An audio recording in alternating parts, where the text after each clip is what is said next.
Hi there. Lecture 6, Futures 101, Buyer Beware, Finding Your Futures Tribe.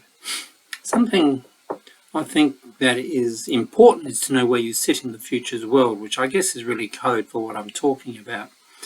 And I'm giving you some directions on possible routes you might take as you expand your horizons as a futurist.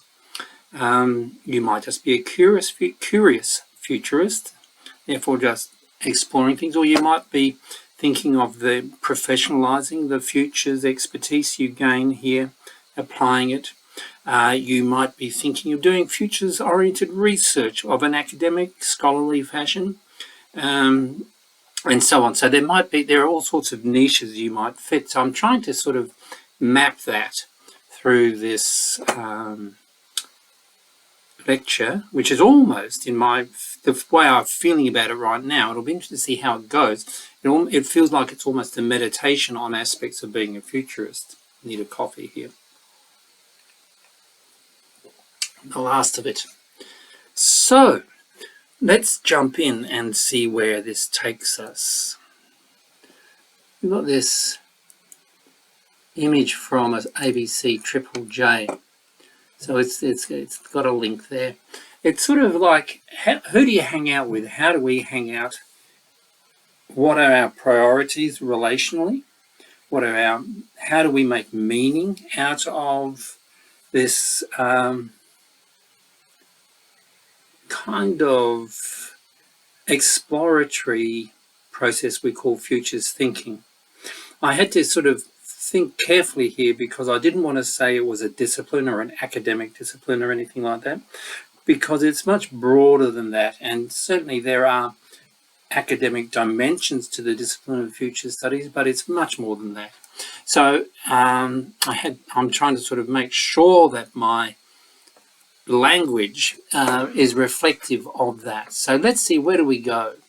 So first of all, I want to go to David Graeber, that wonderful thinker who gave us so many great books or great sort of writings, actually. And what's going on here? I'm messing things up, aren't I? I'm trying to move myself around and I'm moving things. And then COVID took him out. He was only 59 years old. But, you know, he points out that all human beings are projects of mutual creation.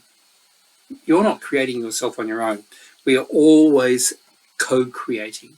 Most of the work we do is on each other. So the kind of sparks and energies that we generate in this course are potentially going to be aspects of your futures persona, whoever you become in the futures field, and possibly even beyond that, you know, just the relational thing. You may become friends with me, but beyond that, there are a whole concourse of folk that are taking this course, and you also might become friends with people like David Graeber who are no longer physically with us.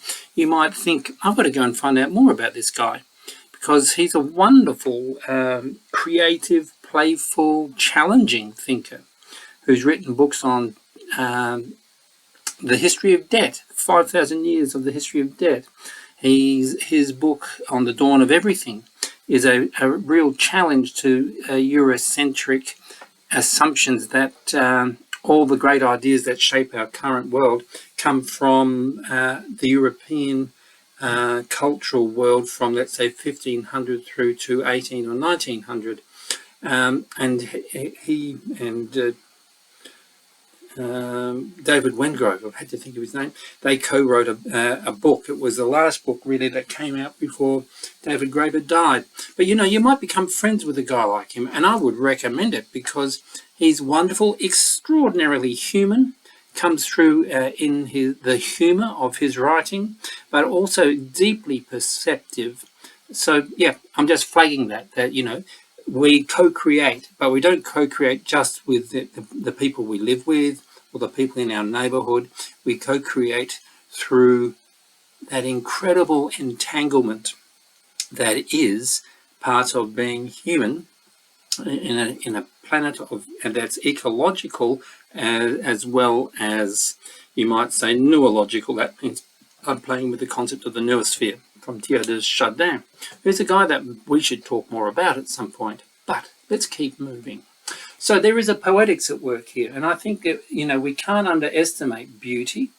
So Nikki Giovanni, what a great African-American poet she is and was. She died very recently, just last year, October, I think. And she's, again, someone like Graeber, you should really go out of your way to track down. She says, look, poetry is motion graceful as a thorn, gentle as a teardrop, strong like an eye, finding peace in a crowded room. So it acknowledges the entanglements, it uses metaphor and just the richness of, our human experience. And to me, part of my tribe are the poets that I constantly lean on and turn to for advice, guidance, but also emotional, psychological, and spiritual sustenance. So I want to then talk about this poetics itself. I have to get rid of that. It's annoying me too much. So I have to talk about Gaston Bachelard. He was a French philosopher, a philosopher of space, for instance, a really interesting person, generation before Deleuze and Foucault and people like that. Well worth getting to know. Become friends with Gaston Bachelard. He wrote that book, where is it? Yeah, Poetics. You can't see me now, so I don't need to worry about it. The Poetics of Space, for instance, and that's where these come from. You will find the references to the various quotes and so on that accompany this talk underneath the PowerPoint slide. And if there are images, many of them have links embedded in them, so you can also track them down. Don't forget. So for Bachelard, he argues a great verse, like the one I just read you, can have a great influence on the soul of a language. It awakens images, and don't forget, futures thinking is often focused on images. So it awakens images that have been effaced. At the same time that it confirms the unforeseeable nature of speech. Speech does much more, he's arguing, than just tell us what we should go and buy from the shops. It's like shopping lists, or what Ursula Le Guin called the what was it? What did she call it? The manual for how to do things. Yeah. And if we render speech unforeseeable, that means opaque through poetry and metaphor. Is this not an apprenticeship in freedom? In other words, we destabilize a given word. Table, democracy, love. What do these words mean? And I deliberately threw in a concrete noun there, as in table. But these words mean things, and they vary according to the cultural context that we locate them in. So poetics, which I've always been interested in because it's a kind of ordering of reality, is an ordering of meaning that, and I put in inverted commas, pleases by affirming images. Pleases can be horrifies, displeases in actual fact, but it creates an emotional response, like utopia and dystopia. Utopia, meaning a good place. Pragmatopia, drawing on the last book that I talked about from, actually second last, I think it was, from I.F. Clarke, and all the punk versions, cyberpunk, solarpunk, and so on, that we have too. So poetics is an ordering, and of course we see it in film, we see it in novels, of course poetry, which comes from poesis, which is from Aristotle, which means to do. We all need to look at our images and listen to our yearnings. There's an immanence to our images, and if we can start destabilizing our language systems and our assumptions, playing with our images, finding and exploring new territories that make us curious, maybe affirm hunches we've had, and I know many of you are actually feeling that calling, that what we've held true to so far has in actual fact got us to this point, but is failing us now. It is too much of a cage. We talked about cages in the, what do we call it, the tutorial we just had recently. But, you know, a cage, of course, is also a safe, protective place. And actually, it's interesting, I felt tempted to use it, but I didn't do. Bachelard actually makes a statement where he says that, you know, cages, limits, he calls them, can also be safe places, protective places as well. So, it's about finding our path. And I love this. Robert Macfarlane, he's written a number of books. I think I've got about 3 of them now. I keep collecting because they're beautiful books. The Old Ways, this one is from. He says, look, paths run through people as surely as they run through places. So what does this mean? So we're on a path. Well, what kind of path? You know, it feels complex and chaotic. When we're at the moment, right now in this place, I'm sitting at a desk talking to you. You might be driving the car or sitting down watching this, eating fish and chips, you know, on Friday night or whatever it is that you're doing, okay?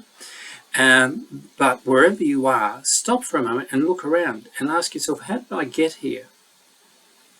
What's going on?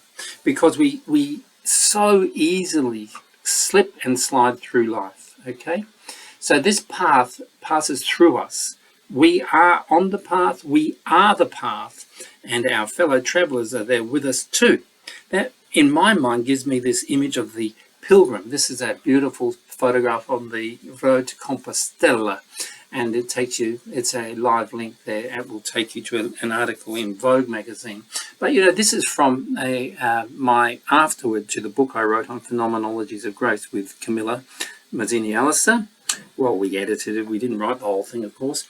A whole tribe of people, That's why I like books like this. Edited books help us curate for a period of time, a few years it took to bring that book together, a tribe of co-travelers, okay? So edited books are like that. They are tribes. They might last beyond that. Some of the people in that book, for instance, I have known for many years before the book came out, and I'm still working closely with them. Others, we might send an email to one another once a year and so on. So it's, it really does depend. But we are pilgrims, and pilgrims are on a journey, as each has their own story, I say. Along with their individual story, they also carry the stories of their communities. Thus, biographies intersect with histories and the range of embodied experiences that accompany all history. The body is like an archaeological site, like consciousness itself. Both are blessed and cursed with memory. Both respond often in tandem to new encounters in the light of past association, stimuli, and wounds.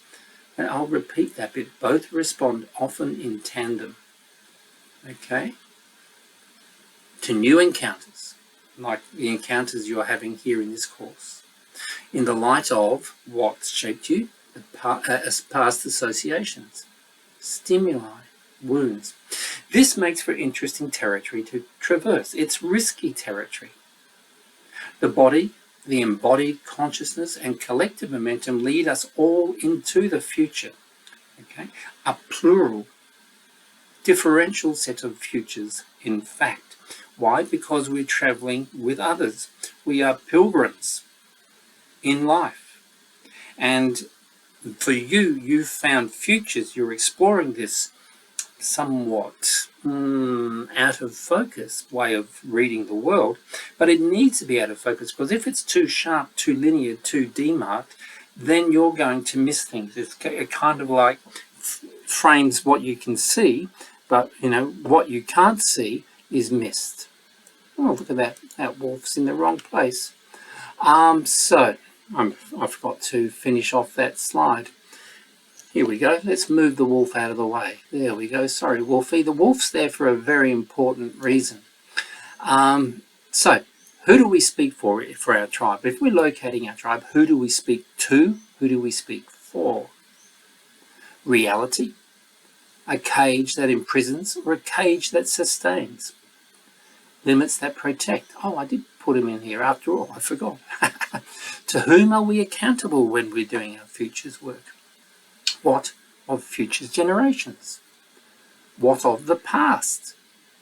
To whom am I indebted? I wrote a paper on the 3 debts, a debt to the past, a debt to the present, and a debt to the future. I have to go and find it. I can't remember where it is now. And then I say, who speaks for Wolf, which is why I have this beautiful photograph of this wolf here. So who speaks for Wolf is a Native American story, which I first came across in the 1990s. I have the book here somewhere, but I found a beautiful PDF of it, which I'm putting up for you. But essentially, you know, it's the more than human, the extra-human kinship relationships we have with animals and plants, and also with the actual material realities of the world we inhabit. So that's important to ask ourselves. So when we're starting to locate ourselves, we have to say, okay, who am I speaking to? You know, when we are doing our futures work, you know, am I speaking to students, to colleagues, to clients, and so on? Who do we speak for?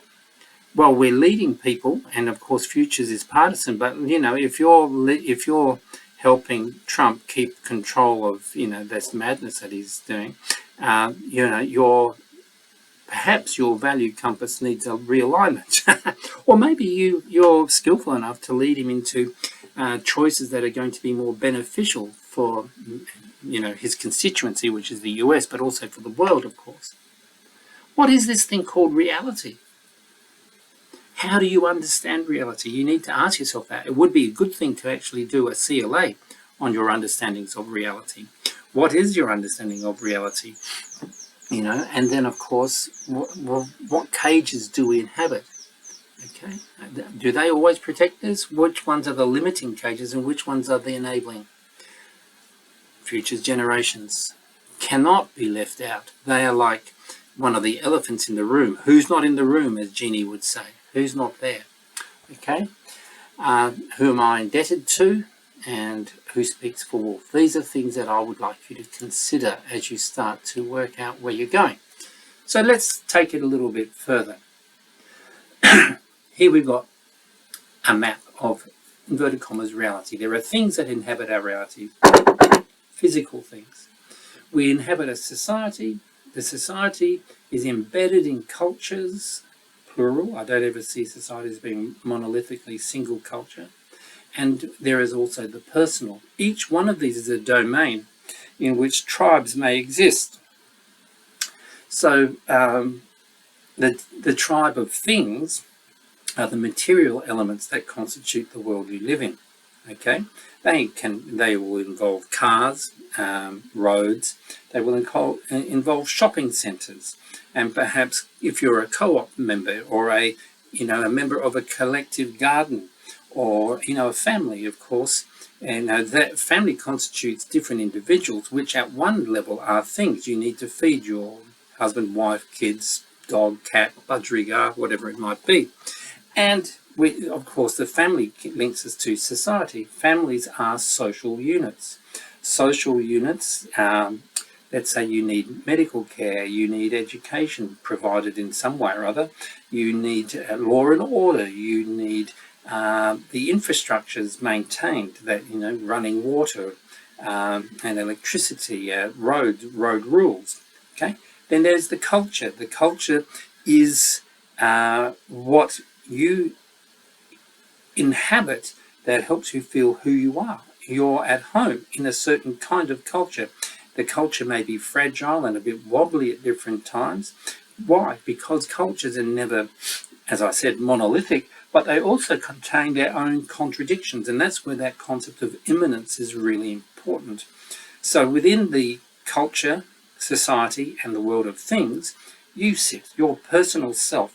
What are your core values? What are you called for? What are you yearning for? And how do you go about addressing that yearning? Do you deny it and suppress it? Many, many people do. Many people are on their deathbeds and they're saying to themselves or to others, I wish I had, and that sort of thing. So let's unpack that by jumping to the next slide. So I've got a number of slides now that I've taken from the book that I worked on with Richard Slaughter. Okay, so we're mapping our futures landscape. And you can have a good look at these. And the book is also in the extra readings there. So the entire book as a PDF is there available to you. So you can go and have a look at how these images are contextualized. But this is, the map that I was using before, but fleshed out. First of all, what are the kind of tools in futures that we might use for each of those 4 quadrants? The Delphi survey, envisioning and training are useful for things. Scenarios, trend analysis, forecasting, modeling, wildcards, they're useful for social stuff. Critical futures studies, layered analysis, that's causal layered analysis as well, transformative cycle, these sorts of things. They are the cultural. And of course, what about us, our interior worlds, interior development, integral thinking and practice, post-conventional, environmental scanning, I would say meditation, reading poetry, we could put that in there as well. Okay, so then on the other side, we've got number 2. We must understand that these 4 quadrants fold into one another. Okay, so wherever you want to start, you start. Let's say start with culture. We've got worldviews. They inform communal verifications and peer group confirmations because the society reflects and validates the worldview. We get the disciplinary matrix. If you're being naughty and you're not performing as you should, you will be disciplined. So what we're seeing in Trump's America, let's say around abortion and the right to manage your own body as a woman is they're seeking to take that away and to punish people for not conforming to this new social rule, which is of course that abortion is being made in many states illegal. So what do we do with that? Well, we need to think about it, but then we have this experience. So maybe you're a pregnant woman who's in the first few weeks of her pregnancy and she knows that, she cannot look after that child. What is she going to do? So this leads us to the experience with the data, implicit knowledge. You have to confront the realities. Does she go to Mexico and have her child see it through and then, bring up the child as best she can? Or does she go and have an abortion? Or does she? And so what we're doing here, look, I'm a guy, so I'm putting myself empathically into an impossible situation because I cannot fully ever enter that situation. But I can enter it enough with my value coordinates to say something's wrong here and what might we do about it. Okay, so that's the way we start thinking about the futures landscape that you as an emergent futurist might wish to inhabit. Another way of looking at it is these sense-making tribes. I've always come back to at different times this what's called the DIKW, D-I-K-W model. Okay, so we've got data out there. Now as a futurist, we deal with data. But data ain't data. It's many, many kinds of things. Data is, of course, the statistics, demographics, and so on. It's just the number of cars on the road, the number of crimes committed per day, the number of dollars that the GDP generates in a year for Australia or Taiwan or America or the UK or France, wherever. Okay, but what do we do with that data? But also, hang on, stop. Data? What about emotions, feelings, popular uprisings, and so on? This is data too. So there is what you might call concrete data, the data of things. But if you go back 4 slides to my map, you've got the world of things, you've got the world of systems or society, you've got the world of culture and the personal world. Those 4 quadrants each produce their own kind of data. Whew, wow, we say. So part of your tribal allegiances will be to say, well, what kind of data do I want to prioritize? That's worth thinking about. And I guess sometimes that prioritization depends on where you sit, who you're working for or with, or what you're trying to achieve. The data on the correlation between gun ownership and violent death, school shootings or whatever, there are clear correlations between the lack of control over guns in societies like the US and the number of school shootings and so on. So we've got that, but that may be totally irrelevant if you're looking at, trust levels in a society.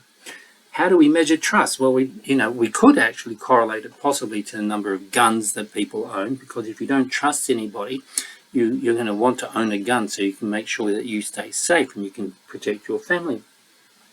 But there are a bunch of effective tools as well that are important when it comes to trust, and they can't be measured in the same way. But as we start teasing this stuff out and we start extracting material from the data level, their signals and so on, we end up generating what's called information. Oh, that's interesting. There is a correlation between gun ownership and school shootings. That's called information. What do we do then? Well, if it becomes knowledge, given insights, okay, given meaning, contextual synthesized learning, it will start to have effects in the world. Knowledge can be used to perhaps come up with better policy, okay? And then beyond that, we get wisdom. Okay, wisdom, understanding, integrated, actionable results.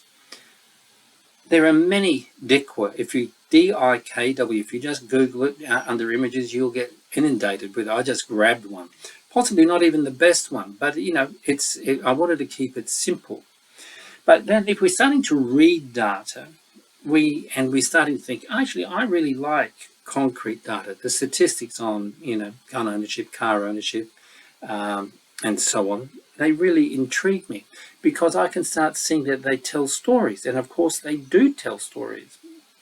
So then what do we do? Well, then you might turn to a guy like Graham Molitor, another guy who's no longer with us, but who did a massive amount of work on validating the use of data in scenario planning and so on. And the next slide is from his work. It's been tweaked by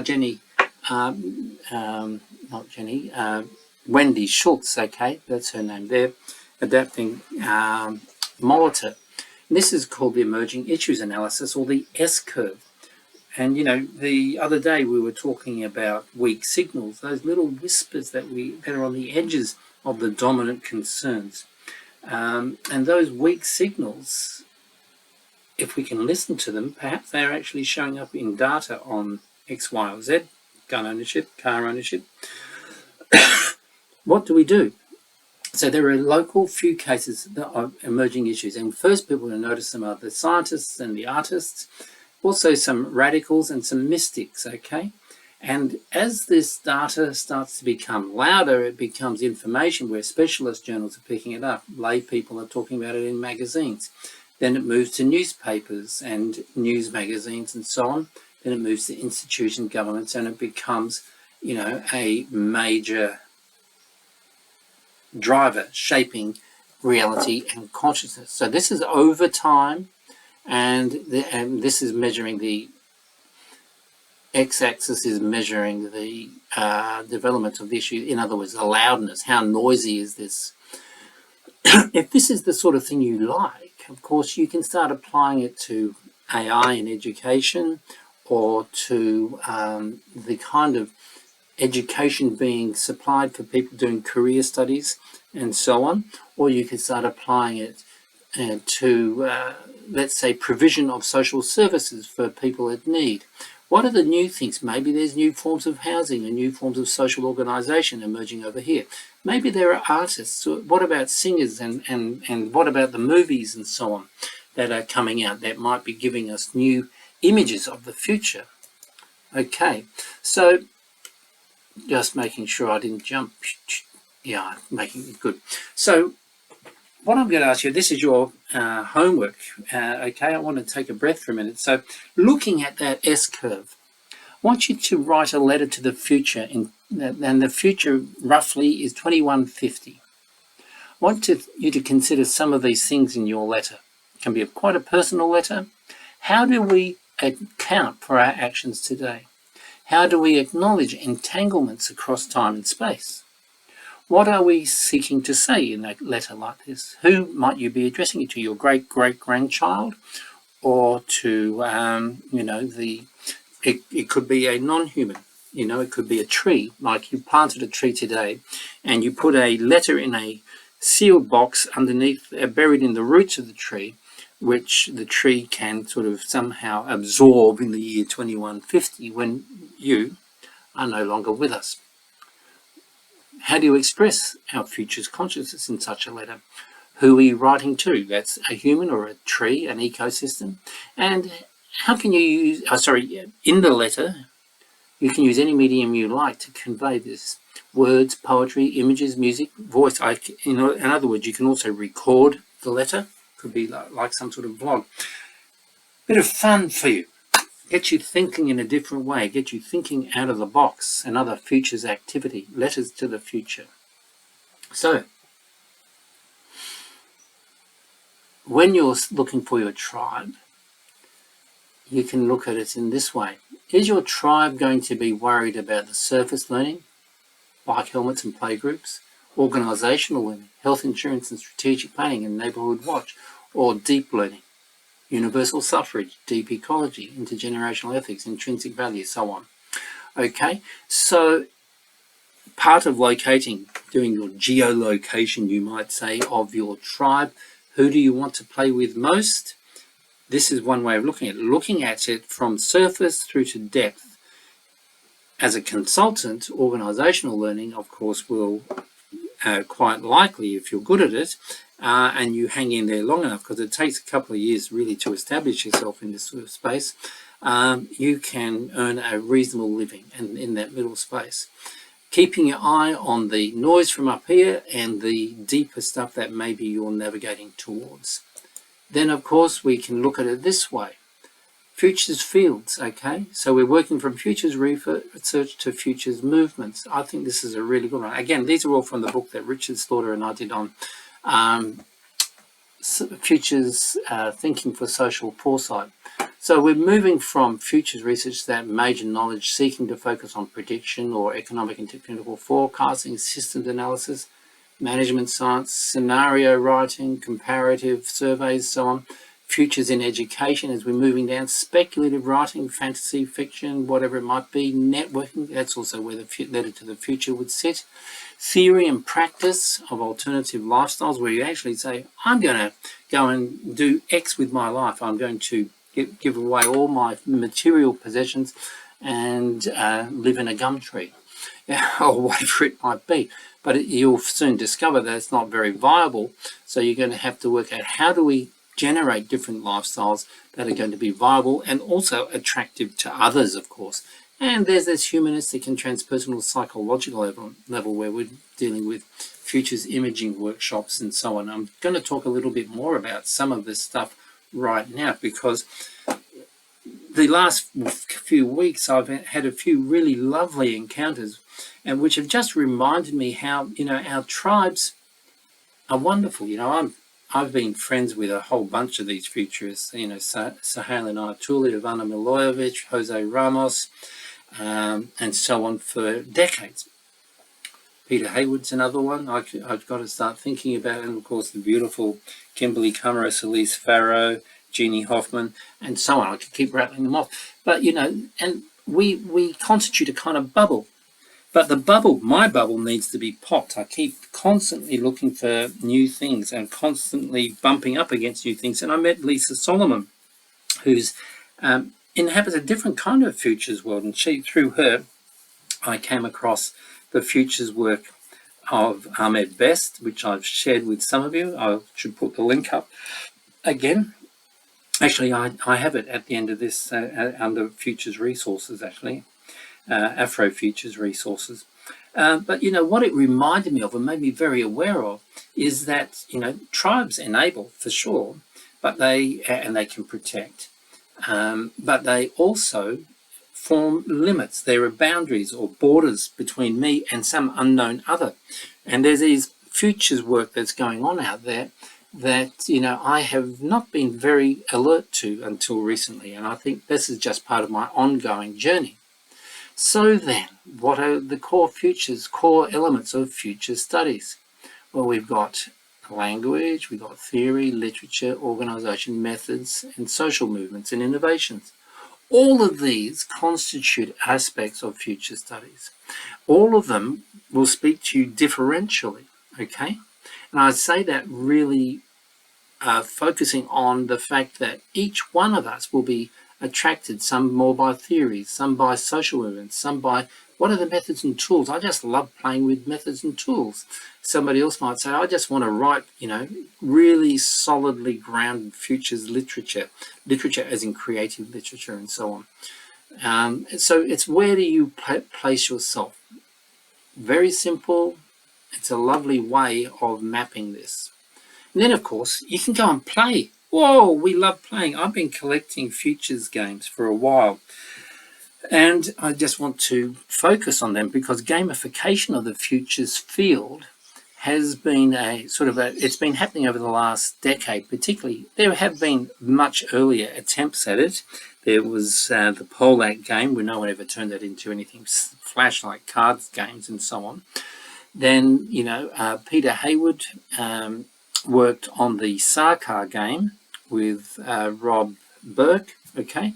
And, that was, again, a great success. And Sahal and Ayatollah still uses it, and probably some other futurists do. I've used it on and off as well because it's fun. But it's not being, turned into a product like these. So what we have are these games, Icarus and Forks in Time and so on. Let me look a little closer at the Dreams and Disruption. That's the red box there. So what have we got? We got, this is from Sherman Cruz, whom I interviewed. So if you haven't listened to Sherman in interview yet, go and have a listen. So he's got all these cards. There are 57 cards. The top card is Imagination is the Currency of Foresight. I love that. And it's about patterning and play. He's got drivers and so on that shape, or futures archetypes and so on, that shape various aspects of our futures consciousness. To go and you can get a lot of these games online, and I know that Sherman has developed variations on the Dreams and Disruptions card, okay? And those variations are focused on the context. So he's doing his PhD on river futures, river/city futures, and he's developed a set of cards that he's using to elicit data, you might say, conversations with the people that he's working with, which he will then be analysing for his PhD. I love this. It's just great stuff. And he also has an online version, so you can run this online. And it has been on my horizon to go and actually contact him and see if he could run a Dreams and Disruption session for us online. Let's see if we get lucky. There's also Sarah Davanzo's work. I went and bought her book, 2021, I think it came out. I've got it here. Of course, you can't see a thing because I have turned everything off, but let's jump down to here for a moment. So I got that book here. Ta-da! Okay, Inside Alchemy, and it's a lovely book, and it's made. What's the word for it? It's made as though it's an ephemera. It's got a number on the back. I've got number 37 out of 500. So she made 500 copies. I went to her website. There's a link here for her website. And the book is still available, so maybe she produced more. But what she's doing here is she's mapping out her own kind of pathway in futures. It gives you a sense of how personal and idiosyncratic a pathway can be. Because for Sarah, she's spent a decade deep in the gold industry, okay? The gold industry, that's that sort of nasty industry, right? That in South Africa and so on. And so she did that, but she's come through that. But much of her work has still been with gold, but it's been in doing beautiful things with it. Working with the current South African government on, what would we call it? Different aspects of the industry, the gold industry renaissance, she calls it on the back cover here, including goldsmithing education, international investment in gold and manufacturing, gold tourism, and the development of craft with gold zones. Okay, so she's actually been turning this around, and not just that, she's playing, I'm going to go back now, with the metaphor of, I'll go to that one, keep it clean, the metaphor of alchemy itself. So what she's done here is this beautifully designed, and she didn't do the design, one of her colleagues did. she's got, so what do we do? What do we think? What do we see? And what do we feel? There's another way of using that double matrix, okay? The 4 quadrants with active risk, passive risk. On the side, logical and slow systems, and instinctive and fast systems, okay? So she's looking at that and she's giving us epistemological processes that match each. And she talks about curiosity. Insatiable curiosity is the most remarkable trait of the alchemist, right? I think that's just absolutely beautiful. So she's got this, she's making a great case for the, I'm looking at this here, she's making a great case for the place of curiosity, which of course I'm really big on curiosity, especially with my undergrads, push it a lot. And she plays with this. The creativity of it is just beautiful. So she gives us the gold. Gold is an element, right, and found in the periodic table, AU. But she goes here and she says, here's the table of elements of insight and discovery. It's really fun to play with. You know, you have a look at that and you can see that there's curiosity, characters, suppositions, competencies, and transformations. And so she's using metaphor all over. You mine and you smelt and you refine and you cool, you've got alloys and you mint and you craft and you assay. But over here you've got depth and volume and polarities and paradoxes, curious, diversified, insightful and brave. It's just beautiful. And down here, assassinations, those things that will kill your creative potential, okay? I think that's beautiful. Assassinations, okay? So stress and structure, that's the cage that we've been talking about, might kill your creative instincts and your curiosity. But what are the inspirations? Well, foresight and crowd sight, zeitgeist, outsight, whole sight, and meta sight.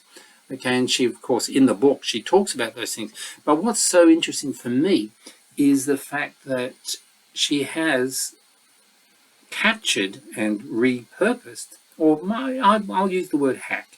She's hacked the periodic table to give us a table of qualities, you might say, or processes as well, that we could say underpins the creative futures foresight craft that we are all engaged in.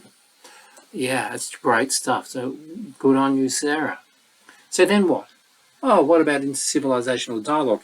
I'm turning towards the conversations that I've been listening to that have come from the Afro-futurist movement, which I think is just really a very cool,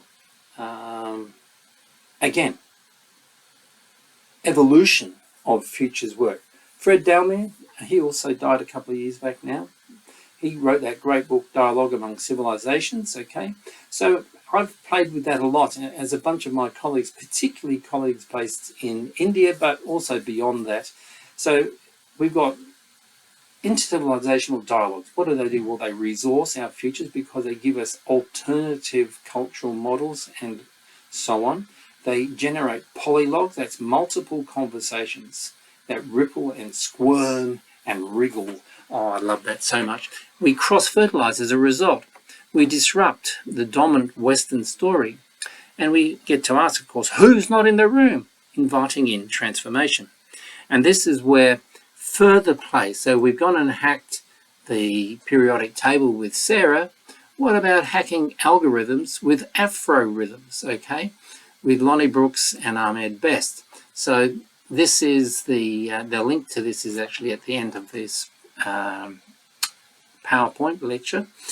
But, you know, these guys, they're talking about Afro rhythm as a cultural, I wouldn't say antidote, but it certainly is a cultural addition to the futures work that we are all engaged with. We have to admit, everybody in this room currently, as far as I can tell, we're all pretty white, we're all pretty Western, and there's nothing non-Western about Lonnie Brooks or Ahmed Best either. They've been at the heart of Western, let's say, cultural creativity.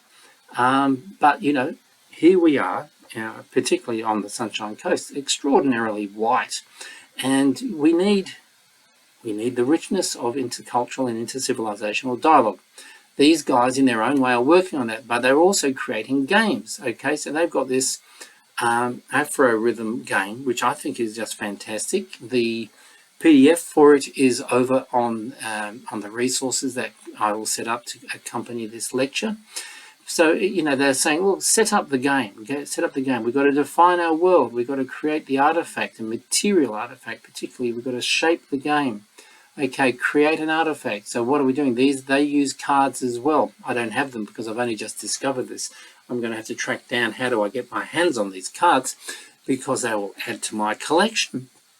And, I want to play more with these things. So we're shaping the game. They're shaping the game. They're setting it up coordinates, you might say, just like Sherman Cruz did with his game, in a different way, like Sarah Davanzo did with her creative work with Inside Alchemy and so on. So it's all happening and it's rich, and it might be that gaming might be your go-to, but I could be totally wrong. I guess I'm heading more into a corner that I'm enjoying working in and playing with because I'm very much a phenomenological, embodied futurist in many respects, but also playful, creative, and I really don't like boxes very much. So we'll have to see what happens. So, and looking beyond, Oliver Markley, who's a very senior futurist, he's been working in the futures area since the early 70s. I had an email from him the other day. He recently had a stroke, so he's not feeling very good, but he's still with us in California. He wrote this great paper, which is available in the resource set that I'm setting up for the talk. But there's a YouTube clip where he gives about a 15-minute overview on what he calls imaginal visioning and for prophetic foresight. This is an area that particularly my own colleagues, Jose Ramos, has probably explored the most, because Jose actually studied under Oliver in probably the late 1990s, I would say, because Oliver retired quite early, 2002 or 3, I think. So anyway, he says, look, in my own futures research and forecasting work, I have increasingly found it useful to complement the rational and the analytic methods for conventional foresight with higher intuition methods. And I think that's really important. And gaming does that, storytelling, and visioning of all kinds. So it responds to the needs developed above in the paper.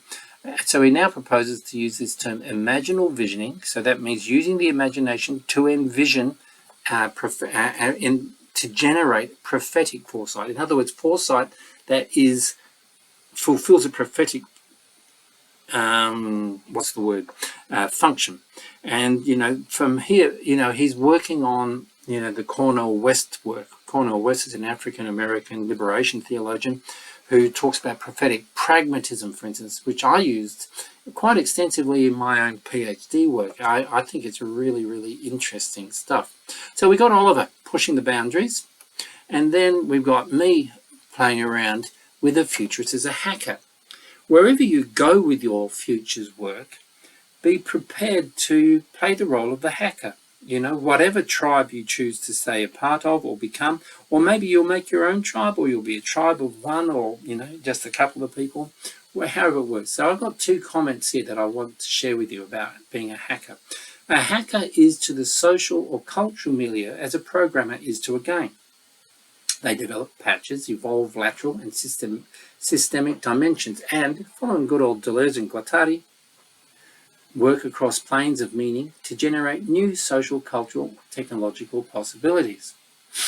Hackers disrupt in the sense of future jamming described by Jose Ramos just earlier. Okay, they respond synergistically to the earth stuff. That means the foundational material imminent to the context that we inhabit, and bring forth new possibilities. Hackers bring forth new possibilities. What do we use this for or that for? Well, let's find other things that we can use it for. The first observation then, this is me a few pages later, is that futurists hack narratives. I'll let that sink in for a minute. We hack narratives. The hack sits at the heart of scenario work. which unpacks and reconfigures sets of possibilities following the narrative logic of a specific given scenario. The hacker's instinct is to add an element which causes a narrative mutation to occur. Think of algorithm, algorithm. Fantastic mutation. Very clever, very effective, and they've done so much with that one mutation.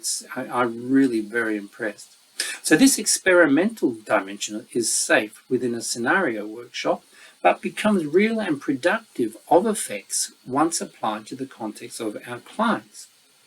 Narratives can often be conveyed via images, we've talked about that, like the black swan, the elephant in the room, or ubiquitous anthropomorphic cyborgs like the one we've got here. So, for me then, finding your tribe might mean that you actually find a number of tribal connections, that your tribe might be pan-tribal or poly-tribal. Who are you? You need to settle on that first in terms of where are you going right now with your future's work, knowing, of course, that it's going to evolve. Your narrative will evolve. You may meet people, let's say one of the people that I've talked about above, Oliver Markley, Lonnie Brooks, Ahmed Best, Sarah Devanzo, and so on. You might meet someone like that and you just immerse yourself in everything they've done. So, and that's a personal hack. When we give ourselves over to, a writer or a thinker or an experience, such as using embodied dance and movement to open up or hack people's personal psychological, defenses, so that new things can emerge in safe, caring, loving ways. That's all important too. So I hope that's been a help to you. And I'm going to jump now to, here's some Afro Rhythms resources for you that you just need to download the PowerPoint and click on them to go and have a look at the talk here. I think the Afro Rhythms Long Now one here. Or is it the field? No, it's this one. The talk that I took the image from above is from the Feel the Future. That's a really excellent talk. It's got two parts, or three parts actually. You've got a sort of a musical introduction. Ed Best then gets up and talks for 20 odd minutes. Then he talks to Lisa Solomon, and and they've known one another for a long time, clearly, and some really interesting, insightful stuff comes out of that. The Long Time project is just an awesome project, as is the Long Now. So that's me for today. I will do the magic tricks of saying thank you very much. I hope this has been useful, and I look forward to seeing how you go with your homework, A Letter to the Future. Take care.